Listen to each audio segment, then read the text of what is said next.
So now I want to pivot to the future and talk about what's around the corner in terms of some of the, things that excite you, both at EA and beyond in the industry. It is a space where we see a lot of innovation. What's next in terms of even the disruptions that you feel are going to make us think differently and see, a lot of different content 3 to 5 years from now? Not sure what the right timeline is. You pick it. Mm-hmm. I think 3 to 5 years is a great timeline. We recently hit an incredible milestone in gaming. We have over 3 billion gamers, playing games around the world, which is significant, and it's only going to get larger. So we anticipate that, close to doubling in the next 5 years. Wait, that would be the whole planet, wouldn't it? Almost the whole planet, yes. If you double from 3. We will not stop until everyone's a gamer on the planet.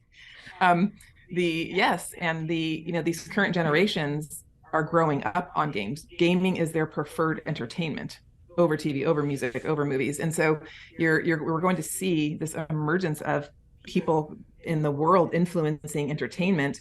And it is about playing a game. It is about creating content together. It is about watching content, sharing content, creative self-expression. It's about the social engagement and social connection around those experiences. And that's going to evolve, and that's incredibly exciting. And we're really in the earliest stages and earliest days of the meaning of that.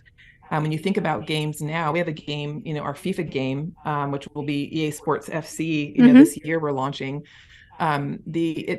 You have people that come in for free in some of our game experiences. They come in and play mobile. They have these high def experiences, and to have that huge ecosystem and hundreds of millions of players that have exposure to this game experience, to connect them socially, to connect platforms that they play, to connect the gratification, achievements, the currency that they play.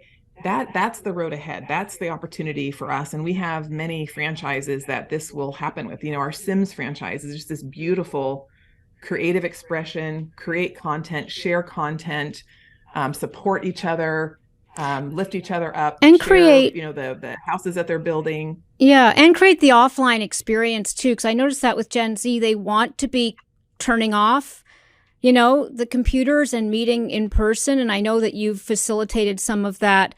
Let's end with some advice. The 60s, plastics, Benjamin Plastics. Like, what is your advice to people who are, whether they're coming out of college or they're building their career, which you can do at any age?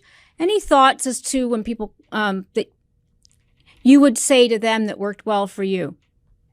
Oh, I love that question. I have so much hope and optimism about these new generations coming to the world.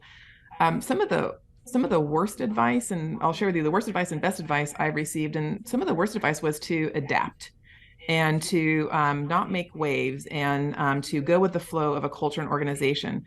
The greatest advice that I've received and that I want to share with people is be fearless. Believe in your capabilities, believe in your values and your principles, and know that opportunities will present themselves and reveal themselves. The World Economic Forum had talked about that in 5 years from now, the majority of jobs that people will have don't even exist today. And so when you walk into opportunities, be fearless about what is being, what reveals itself to you and what opportunities you can possibly connect to. And it will result in things that you don't even know are possible. So don't over adapt, don't compromise what your values or principles are. Be fearless. Jump in, take the opportunity on. You may not know it all. You may not have all the answers, and you may not have the experience, but believe in yourself and believe that you can learn along the way with a great learning mindset, intellectual curiosity, and approaching an opportunity with optimism and belief that it's going to be successful. Great. And I would be remiss. I know every, child is sacred. You have two and all of your characters sacred. Do you have a favorite one or one that you especially relate to? If you were to be a character in a game, one of your games, would there be one that you think, yes, that would be me, or you'd like it to be you? Oh gosh, that's a great question. I think I would gravitate more towards our female athletes. I am incredibly inspired and motivated by their power. We've worked with Megan Rapinoe as an example, and I just love how they show up in the world, and they deeply inspire and motivate me to be strong, to continue to chip away, and to continue to stay committed to the platform of diversity, inclusion, and not giving up. And in Megan's case, of staying with course, it. equal pay, right? For women's soccer, she's been at the forefront of Yes. that. Good. Well, then I'm going to start thinking of Megan Rapinoe and you in the same sentence. Laura, thank you for joining us. And great advice. Appreciate it. Talk to you soon.